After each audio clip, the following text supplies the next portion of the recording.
Hello, genealogists. It's Craig with Just Genealogy. One of our subscribers asked that I talk about the Draper Collection. And I'm sort of familiar with the Draper Collection. I've touched it a few times in a few different places. And it's a wealth of information. It was put together by Lyman Copeland Draper, who lived from 1815 to 1891. And he had this passion of preserving the Revolutionary War era in the South. He fortunately had a patron in the form of his cousin's husband. The patron's name was Peter Remsen. And he pretty much funded Draper's efforts for a while, and then he died. So Draper had to do something in order to continue his work. So he got a job at the Wisconsin Historical Society, which meant that he didn't quite have as much time to do what he was doing before, but he still had the opportunity to correspond with people and collect stuff. And Lyman Draper was the great... Well, he actually didn't collect a whole bunch of stuff, but he wrote notes about a whole bunch of stuff. And he has lots of correspondence. So there are a few original records in the collection, but truly Lyman Draper didn't steal that much. He was more interested in interviewing people and have people tell him about their experiences. So when he died, his personal manuscript collection, known as the Draper Manuscript Collection, was given to the Wisconsin Historical Society. And as, I don't know about, if you were to look at my files, and probably if you were to look at your files, you would find that they were not in the best condition for someone to actually use them without a lot of effort. So what the Historical Society staff did was they put it together in 491 volumes and created 50 series of records of varying lengths. So you may find a series that contains only one volume, and you might find a series that contains 16 volumes, for example. So the collection as a whole primarily covers the period between the French and Indian War and the War of 1812. So 1755 to 1815.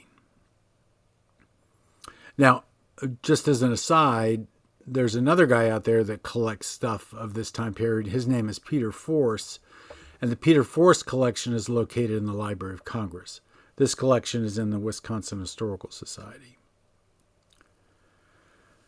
So it's hard to tell whether it will be useful to your research or not, but it's full of names.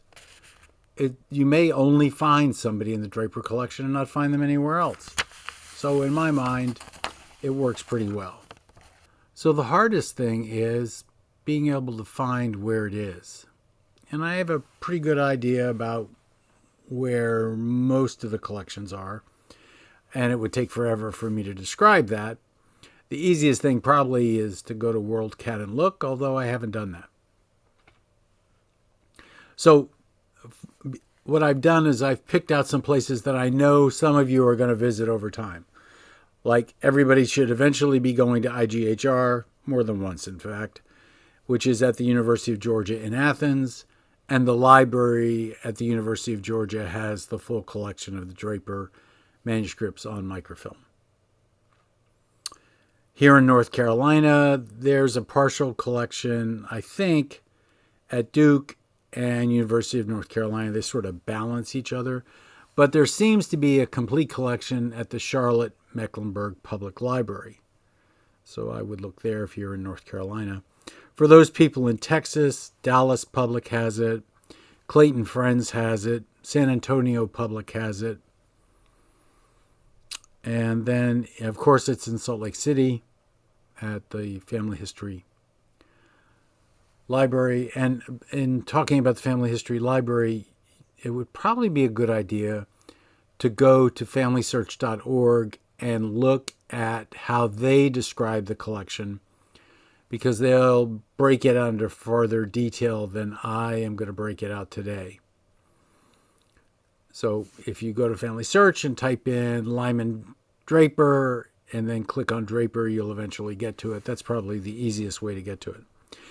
And then finally in Virginia, there's a full set at the Virginia State Archives.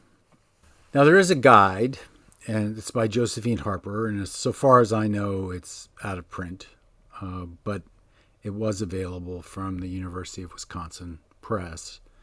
And it's called The Guide to the Draper Manuscripts, and it was originally published by the State Historical Society. So far as I know, it's out of print. You may be able to find used copies somewhere. Now, there are a series of hardbound calendars that have gone out of print because McDowell has gone out of print. He died. Very unfortunate. And they are the calendar of the George Rogers Clark papers, the calendar of the Frontier Wars papers, the calendar of Kentucky papers, the calendar of Tennessee and Kings Mountain papers, the calendar of the Preston and Virginia papers, the calendar of the David Shepard papers, which is the same volume as the Frontier Wars papers, the calendar of the South Carolina papers, which is in the same volume as the calendar of Frontier War papers. The calendar of South Carolina and the Revolution Miscellanies is in the same volume as the calendar of Frontier Wars also. And then there's the calendar of the Thomas Sumter papers. In my library, I think I have all of them except the Frontier Wars papers, which is really a shame. Now, there are some documentaries that were originally published by the State Historical Society of Wisconsin, and they've been reprinted by us. They are Reuben Goldthwait's and Louise Philip Kellogg's documentary history of Dunmore's War, which I've talked about before, the Revolution in the Upper Ohio, and the Frontier Defense on the Upper Ohio. And then Louise Phillips Kellogg did the Frontier Advance on the Upper Ohio and the Frontier Retreat on the Upper Ohio. And these cover the period 1775 to 1781 in increments. And those are all published by us and available, all 5 of those books. Go down the list of what the series are and what I know about what things are published. So the first, Series A, is the George Bedinger papers, and Heritage Books has published those. And that's 1 volume. Then there's 5 volumes of Draper's Life of Boone. I don't know where that's published. But the Daniel Boone Papers, which is 33 volumes, volumes 4 through 13 have been published by Heritage Books. Then there's Border Forays. Part of the problem is with this, Border Forays has been used in a lot of books. So we have a book on Border Forays that use the Draper manuscripts, and we have Chronicles of Border Warfare, which used the Draper papers. So it's not quite the same thing. The Joseph Brant papers, the Daniel Broadhead papers, George Rogers Clark papers, and we have a book based on those also. Jonathan Clark, William Croghan, Daniel and Benjamin Drake, Draper's biographical sketches, Draper's memorandum books, Draper's notes, which is 33 volumes. I've never gotten into that. I've always wanted to. I wish somebody else would, and we can publish it. Then there are the Frontier Wars papers, which again have been used by Thwaites, for example, in their 4-volume set in the Wars in Ohio. The Georgia, Alabama, and South Carolina papers have been published. And what I mean by published is I really mean they've extracted the genealogical information out of them. There's the Josiah Harmer papers, the William Henry Harrison papers, the Thomas Spotswood Hind papers. The Illinois Manuscript has been published. And that's A through Z. And then they start using double letters. So the William Irvin papers, the Simon Kenton papers, and the Kentucky papers exist. Then Series DD is the Kings Mountain papers, and we have a book by Lyman Draper on Kings Mountain. Sorry about the flashing lights. It seems the electricity is going a little crazy here today.